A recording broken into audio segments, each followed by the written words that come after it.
ফ্যাসিবাদের পতন থেকে শিক্ষা না নিলে পরিণতি আওয়ামী লীগের মতোই হবে বলে হুঁশিয়ারি দিয়েছেন জাতীয় নাগরিক পার্টি এনসিপির আহ্বায়ক নাহিদ ইসলাম।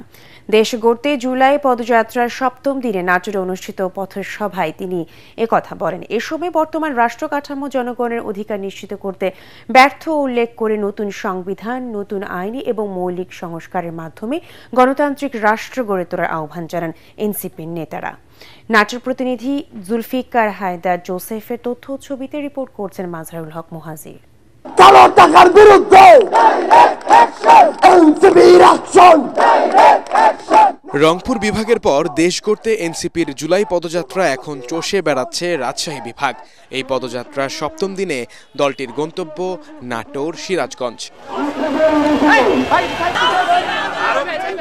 নাটোরের স্টেশন বাজার থেকে নিচা বাজার হয়ে তাদের পদযাত্রা শেষ হয় শহরের স্বাধীনতা চত্বর মাদ্রাসা মোড়ে। সেখানে আয়োজিত পথসভায় এনসিপি নেতারা বিচার, সংস্কার এবং নতুন সংবিধানের প্রয়োজনীয়তা তুলে ধরেন। আমরা কখনোই মাঠ ছেড়ে চলে যাই নাই। আমরা কখনো আওয়ামী লীগ, ছাত্রলীগের সাথে কখনো আপোষ করি নাই। জুলাইয়ের যে আকাঙ্ক্ষা সেটা এখনো বাস্তবায়ন হয়নি, তাই আমরা যেন জুলাইয়ের আকাঙ্ক্ষা বাস্তবায়ন হওয়ার পূর্ব পর্যন্ত এই রাজপথ ছেড়ে না দেই। নাটোরে জুলাই পদযাত্রার ব্যানার ছিঁড়ে ফেলার অভিযোগে এনসিপির আহ্বায়ক নাহিদ ইসলামের সোজা সাপটা জবাব, কর্মসূচিতে বাধা দিলে পরিণতি হবে আওয়ামী লীগের মতো।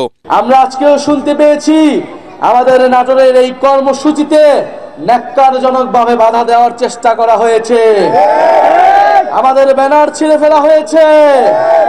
হুঁশিয়ারি দিতে চাই, মাত্র 1 বছর আগের ঘটনা। এই ব্যানার ছিঁড়ে কর্মসূচিতে বাধা দিয়ে যারা ক্ষমতায় দীর্ঘায়িত হতে চেয়েছিল তারা আজকে বাংলাদেশে তাদের ঠাঁই হয় না। যদি এখনো শিক্ষা না নেই তবে তাদের পরিণতিও সেই দিকেই যাবে। আগামী 3 আগস্ট কেন্দ্রীয় শহীদ মিনারে নতুন বাংলাদেশের রূপরেখা দেওয়া হবে বলেও জানান দলের আহ্বায়ক নাহিদ ইসলাম। যে সকল মানুষ শহীদ হয়েছিল তাদের সেই শহীদি মর্যাদা রাষ্ট্রকে দিতে হবে, সংবিধানের স্বীকৃতি থাকতে হবে। এর জন্য আমাদের প্রয়োজন জুলাই ঘোষণাপত্র এবং জুলাই সনদ। আমরা কোনো ধরনের টালবাহানা, কোনো ধরনের ষড়যন্ত্র মেনে নেব না। নাটোর থেকে এনসিপির গন্তব্য সিরাজগঞ্জ।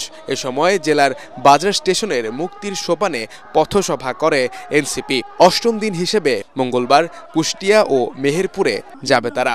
মাহিনীদের হাতে যতদিন আছে দেশ, ততদিন নিরাপদে থাকবে বাংলাদেশ। মাজহারুল হক মুহাজির, এটিএন বাংলা।